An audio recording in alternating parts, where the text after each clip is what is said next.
जय मसीह की प्यारे भाई बहनों को। आशा करते आप लोग अच्छे भले स्वस्थ होंगे। हमारे यूट्यूब चैनल में आप सबका स्वागत है। और वचन में जाने से पहले आप हमारी पूरी वीडियो को देखना और समझना प्रभु आपसे क्या बात कर रहे हैं। और अगर अच्छा लगे तो लाइक करना, शेयर करना, अगर नए हैं तो चैनल को सब्सक्राइब करना। आइए हम वचन में जाएंगे। अगर एक दूसरे के पास वीडियो में शेयर करेंगे तो हो सकता किसी के जी में कोई पाप हो, कोई चीज हो जो उन्हें रोक रही थी। तो आइए हम ज़्यादा देरी ना लेते हुए परमेश्वर के वचन में जाएंगे। यहाँ पढ़ेंगे कुलस्सियों 3:5। यहाँ लिखा है, पुराने जीवन और नया जीवन। पुराना जीवन आप तो जानते हैं, पुराना जीवन हमारा कैसा था, लेकिन जब प्रभु में आते हैं तब हमारा जीवन कैसा है। पुराने जीवन का मतलब जो पहले बिताते थे जिस समय, वो है। लेकिन जब हम प्रभु को मान गए तो अगर नया जीवन बिताते तो हम सब नया जीवन जीते हैं और पाप से दूर रहते हैं। आइए हम कुछ बात सीखेंगे। यहाँ 5 में लिखा है, कुलस्सियों के 5 में 3:5 में, इसलिए अपने उन अंगों को मार डालो जो पृथ्वी पर है, अर्थात व्यभिचार, अशुद्धता, दुष्कामना, बुरी लालसा और लोभ को, जो मूर्ति पूजा के बराबर है। मूर्ति पूजा के बराबर है। ठीक है मेरे भाई, प्यारे भाई बहनों, हमें क्या करना, अपने अंगों को क्या करना, मार डालना है। किस लिए मार डालना है? व्यभिचार के लिए, अशुद्धता के लिए, दुष्कामना के लिए, बुरी लालसा से, लोभ को, जो मूर्ति पूजा के बराबर है। मेरे प्यारे भाई, मूर्ति पूजा वो भी पाप है, लेकिन यहाँ लोभ को भी प्रभु कहता है कि ये भी मूर्ति पूजा के बराबर, जो हम लोभ करते हैं। तो हमें इन चीज़ों से क्या करना, अपने शरीरों को मारना है। हम कैसे मार पाएंगे, कैसे उसको खत्म कर पाएंगे? वचन के द्वारा। हम जितना भी वचन पढ़ेंगे, जितना प्रभु के साथ बिताएंगे, क्या होगा, ये सब चीज़ें, अशुद्धता, बेविचार, दुष्कामना, बुरी लालसा, लोभ, मूर्ति पूजा, ये क्या होगा, ये खत्म हो जाएगा हमारे जीवन से। हमारा तो बिल्कुल भी मन नहीं करेगा कि हम ऐसा काम करें। हमारा बस यही इच्छा रहेगी कि मैं प्रभु में बढ़ती रहूं। प्रभु की लालसा में दिन रात रहते हैं हम। अगर जब प्रभु हमारे अंदर होता है, और अंदर प्रभु कब आएगा? वचन के द्वारा। अब जितना हो सके उतना वचन पढ़ो, जितना हो सके अपने हृदय में परमेश्वर के वचन को डालो, ताकि ये सब पाप ना आने पाए।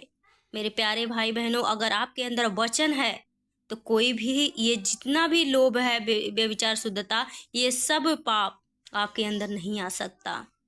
लेकिन अगर वचन नहीं है तो आपके अंदर व्यभिचार आएगा, अशुद्धता आएगी, दुष्कामना आएगी, बुरी लालसा आएगा, लोभ आएगा, जो मूर्ति पूजा के बराबर है। ये सब आएगा जब हमारे अंदर वचन नहीं है। वचन नहीं है तो प्रभु भी नहीं है। तो जितना हो सके आप परमेश्वर के वचन को अपने हृदय में डालो।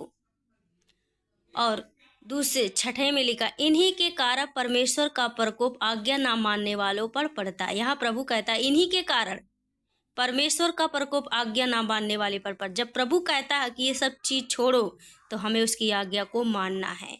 ये नहीं कि उसकी आज्ञा को हमें छोड़ देना, पकड़े रहना है, लेकिन हमें इसकी आज्ञा को, इसके वचन को मानना। आजकल क्या करते लोग, मसीह लोग वचन भी पढ़ते हैं पर क्या करते हैं, आज्ञा नहीं मानते जो परमेश्वर का वचन कहता। मेरे प्यारे भाई बहनों, वचन पढ़ना ये भी जरूरी है, लेकिन आज्ञा मानना भी बहुत जरूरी है।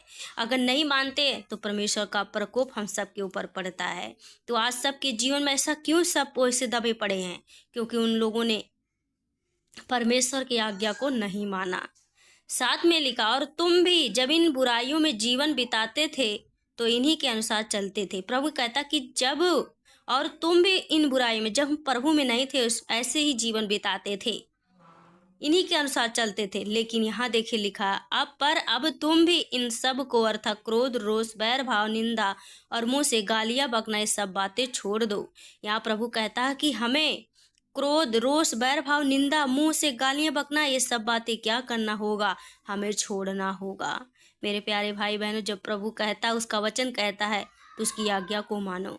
ये नहीं कि अपने अनुसार जियो, नहीं, जो प्रभु कहता है उससे जीना है। 9 में लिखा, एक दूसरे से झूठ मत बोलो, क्योंकि तुमने पुराने मनुष्य तत्व को उसके कामों समेत उतार डाला है। प्रभु कहता है कि एक दूसरे से झूठ मत बोलो। हमें झूठ नहीं बोलना, क्योंकि तुम पुराने मनुष्य तत्व को उसके कामों समेत उतार डाला है। मेरे प्यारे भाई बहनों, मनुष्य तत्व को जो हम लोगों ने पहले पाप है को निकाला, तो हमने जब प्रभु को अंगीकार किया, अपने मन में बसाया, उसके अनुसार हम जिए भी और उसकी आज्ञा को भी माने और नए मनुष्य तत्व को पहन लिया है, जो अपने सृजनहार के स्वरूप के अनुसार ज्ञान प्राप्त करने वाले के लिए नया बनता जाता है।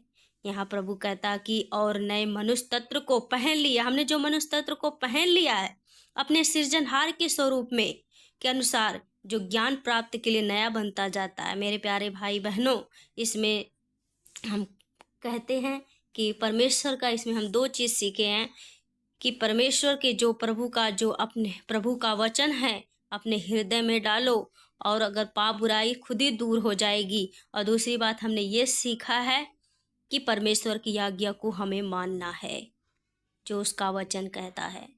अगर आप सबको वचन अच्छा लगे है तो कमेंट करके ज़रूर आमीन लिखना, अपनी राय देना। जय मसीह की। और ऐसी भी हम वीडियो आप सबके साथ लाते रहेंगे। जय मसीह की।